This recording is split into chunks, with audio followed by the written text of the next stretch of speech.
general partner at the Better Fund, managing partner at a Beamline Accelerator, Jana Budkovskaja.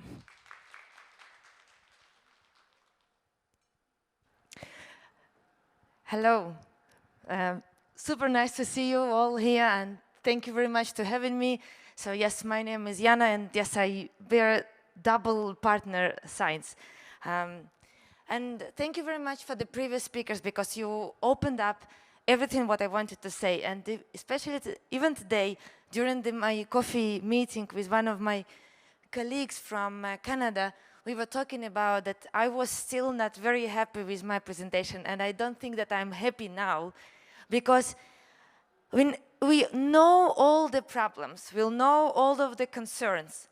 We of course know the success stories, like Riga Tech Girls and all other very good initiatives and ambitious programs for girls, for women, for young women. I really would like to send warm regards to this super brave and I would say normal woman coming with babies here. I was doing the same on the conferences, and I think that's the only normality we should live in. So, and I'm always concerned about all the success stories and not the rules. There are exceptions. We do this not because it's so normal, but we do it in spite of.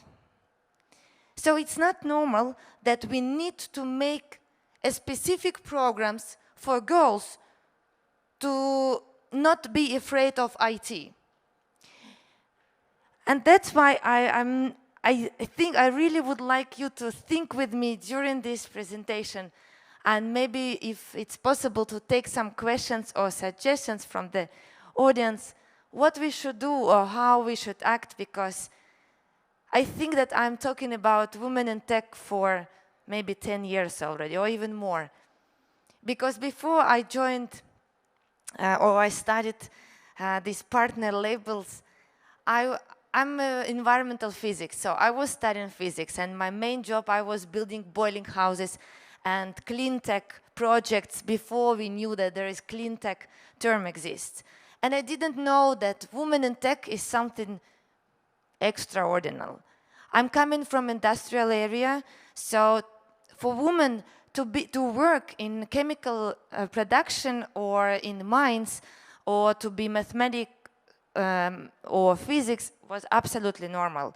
I mean, it was job, and it was not well-paid job. Because if you are just a working with mathematics, or you are, for example, chemical production operator, it is even not any kind of middle management. It's just operating. It was super cheap. So, but now it's fancy. Now you can earn money if of course you, and this is what I would like to talk today. So again, if we turn to statistics, and I'm coming now from startup world, which for me, I escaped from government, from public sector, and from the big industries, because there was a lot of discrimination. When women were working in fullest and they were making a lot of things happen, still men were running on the management and top positions. And it was very fair, very openly said that you cannot take the position even if you are skilled enough and experienced enough, just because you are a girl. I was sent out from the offices or from the meeting with, especially when I was in Russia. At that time it was okay to, in some case, to work with the Russian side because of this big project. So I was said, okay, and secretary can wait there. Sorry, I'm the one you will be dealing with several years, so just be happy.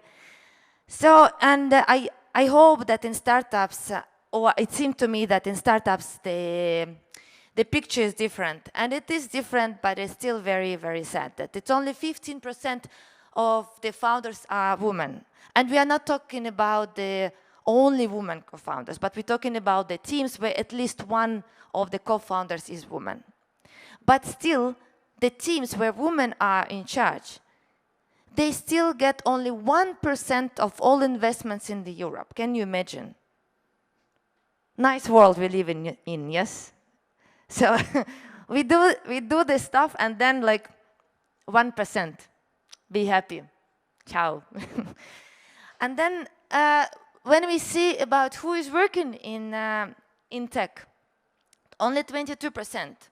So when we're talking about, and then Latvia, thank you very much, you have overtaken the first place in the rating of the biggest gap in salaries. So for the years, for the decades, Estonia was on top. So from that last year, Latvia is on top. We are the second ones. So thank you. So we are the leaders, guys. And this, of course, not only because women and men who are keeping the same positions, they get different wages, but because of, for example, woman who is coding or woman who is making marketing, she is called like marketing specialist or, I don't know, some junior developer. And the man who is doing the same job is called another way and the salary is higher. So there is a structural mistake. Not that, and of course, not so many women are going into the tech where salaries are higher. So a lot of women are keeping the job positions which are less paid. That's why we have all of these gaps. So it's not about that all of the managers want to pay less to women. No, unfortunately, there is much, much deeper roots of the problem. And it's like only 20% of all the graduates of computer sciences, which are now like everywhere. You cannot do anything, basically, no any kind of development, no any kind of innovation, nothing without the IT, without the computer science. It's only 20% from all the graduates are women. So if we continue like this, then, you know, we lose again one more generation. And I just wanted to point out that even if we have all these numbers, and a lot of researches are done, and one of the main researches, what we know now, and it was proved for very many different organizations, and maybe Riga Tech Girls also can recall on it, that there is specific age, 11, 12, or sometimes starting from 10. If girls until that time will not get acquaintance with technology, they will start to be afraid of it. So if the girl, until it's starting of the teenage age, this kind for the girls, for boys it's a little bit later. So if these girls will not play with robots, or making some physical experiments, or chemical experiments, or playing around with the cars, go and, I don't know, ride the bikes and whatever else.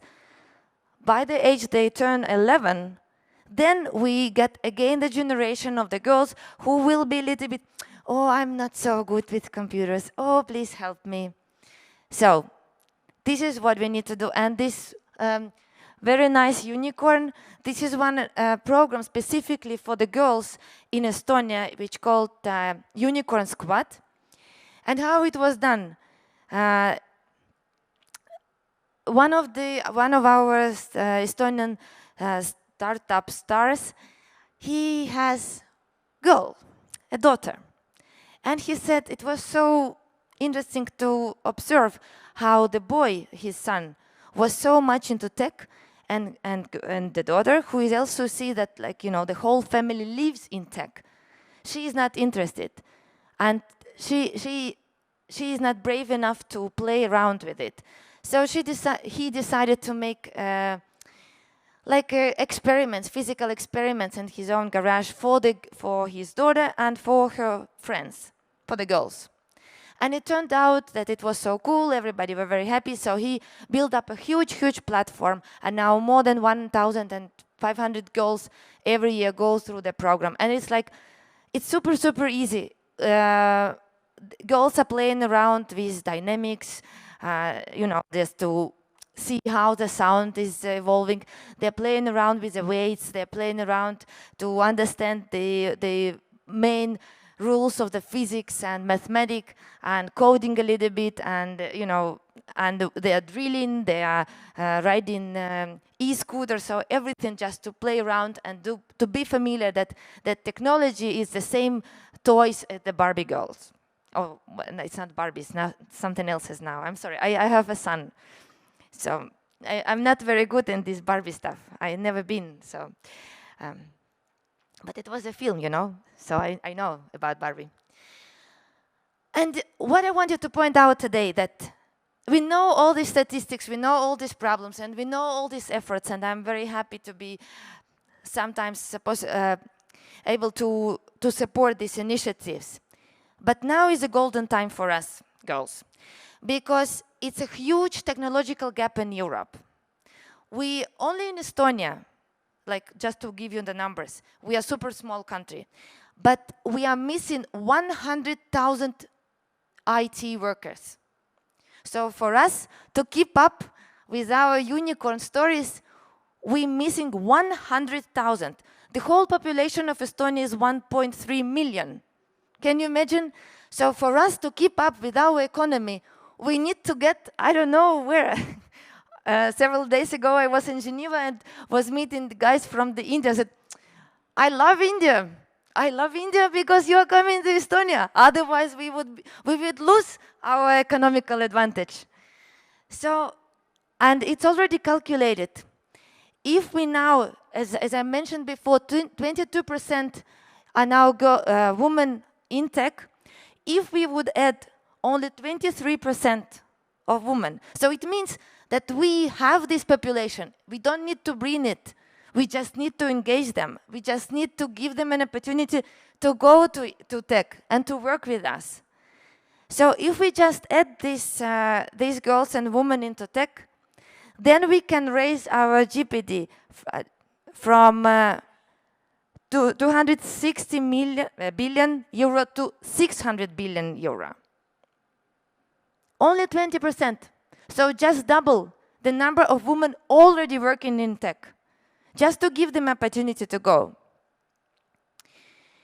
And for me, it is always about the opportunities. And if we look for another statistics about where we lose women, before I joined Beamline and before the Better Fund, and basically the Better Fund, what we are doing, this is VC fund, will be specifically for women or gender balanced teams. So we will not invest in any team if there is no at least one woman on the board. Very, very strictly. This is what we decided to do.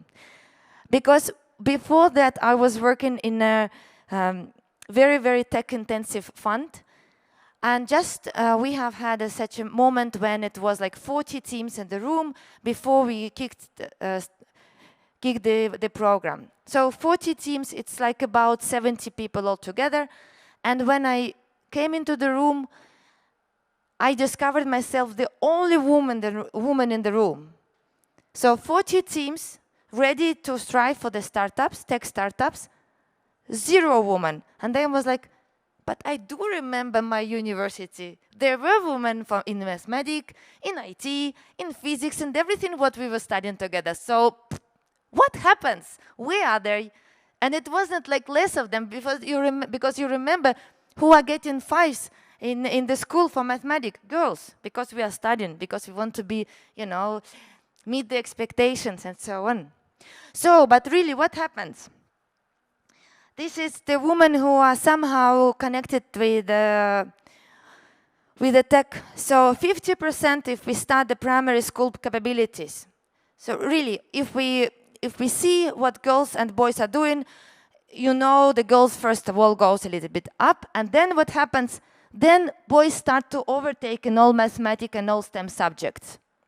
So first of all, in early high school, but still in early high school, as you can see, only 1% dropped. 50, then 49. Then what we see, who is going to bachelor? So the first step to go into the universities, into STEM. Only 31%. So boom, we have lost 18%. But it's like 18% from women, can you imagine? So it's like basically 40% already. as we take the whole population. Then graduation. Okay, girls again meet the expectations, they push through, they graduate. Then again in a master, there are enough of women, so like almost 40%, and it's very continuous. But what will happen after the university? When we see this, the last one is the tech roles across any companies. Boom, again, from 40 into 22. So we just lose them. And for country, can you imagine if you just calculate the money, we educate, boom, and then it's only 22. It's like you are eating, you know, the pavlovas, and it's for hundreds of the calories, and you get only 20. Lost idea of the pavlova. And again, if we look to the history, then do you know that computer, first of all, it was the name of the job. It was a woman. First of all, it was women who were calculating how we go to the Mars, created in US. Super low-paid job. And these women were calculating, and before the computer as machine appeared, it was woman, computer, you know, nothing else. Then in UK, during the whole Second World War, everybody who were calculating everything for the military were only women. Because it was, again, super low-paid job. Men were not doing it because they didn't want.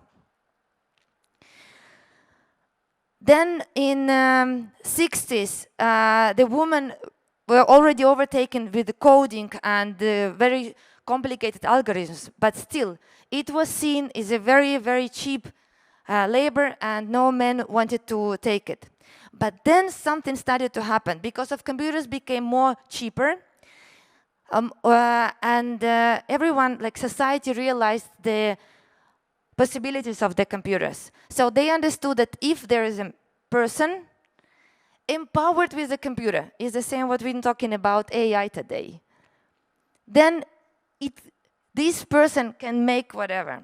So starting from 70s, you can check for the history, women started to be substituted by men, and the men with computer was already called in the job position much more higher than the, for example, operator or calculator of something. So the man with computer was already manager of something.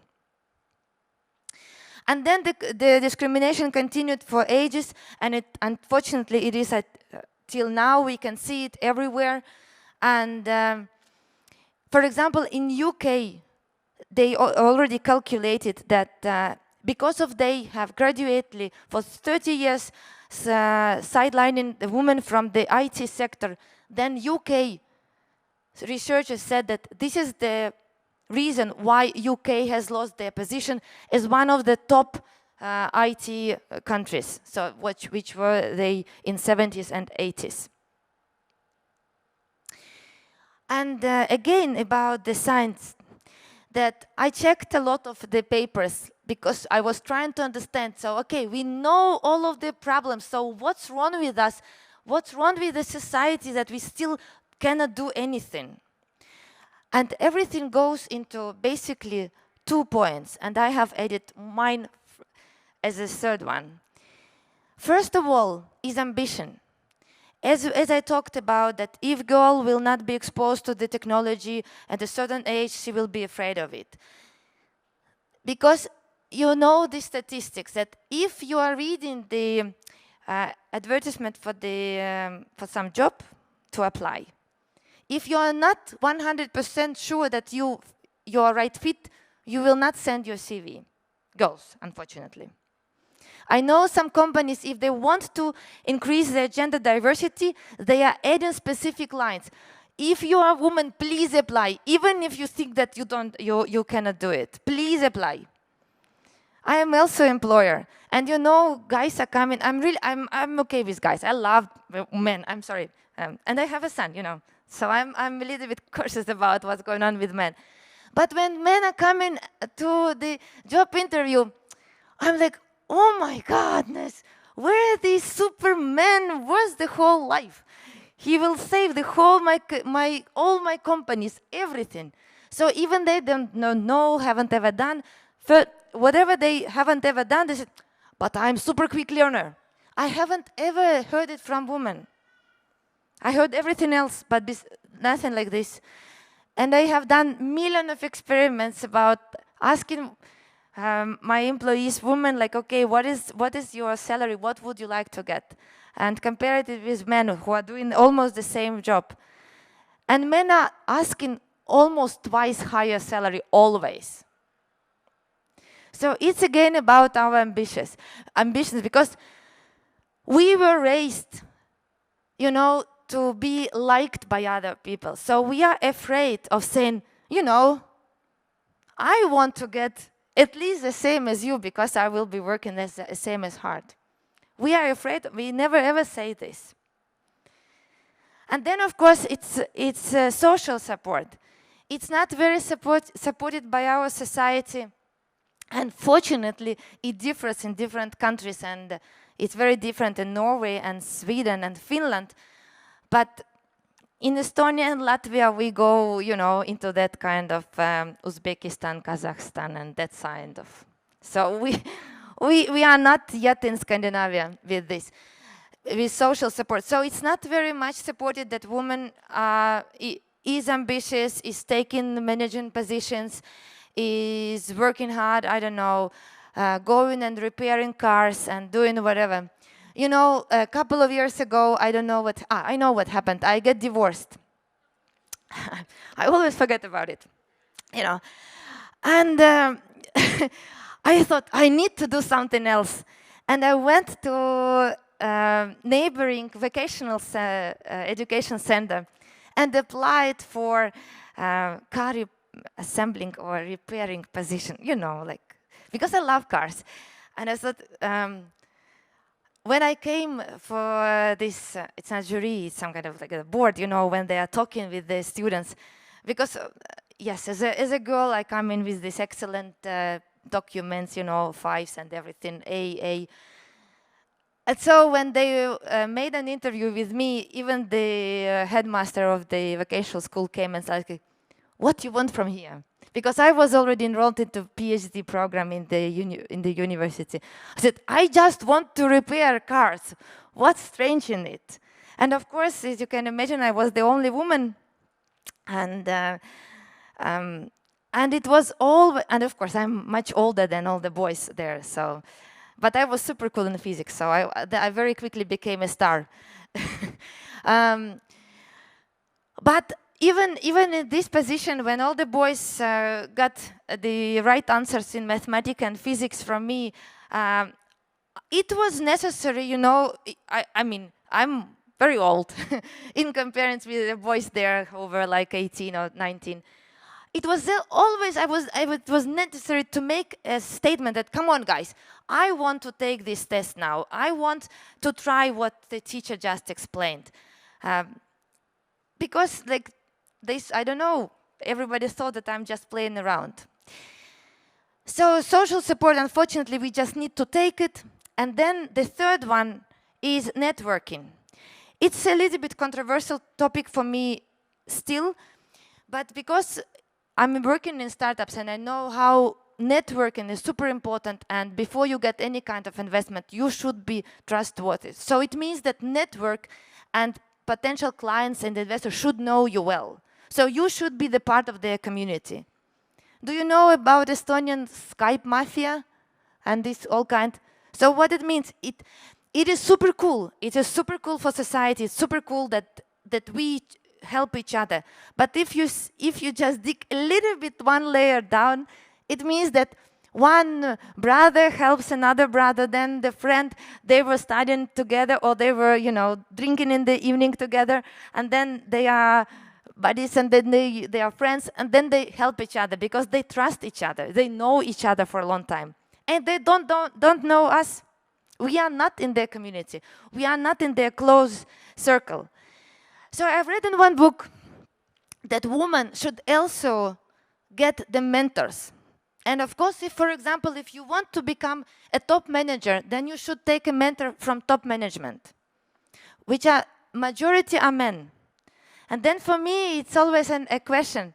So, but if I will announce that this kind of top manager, I don't know, I have some kind of a bigger company in Latvia, and he becomes my my mentor. I will go for lunch every month with him, for example.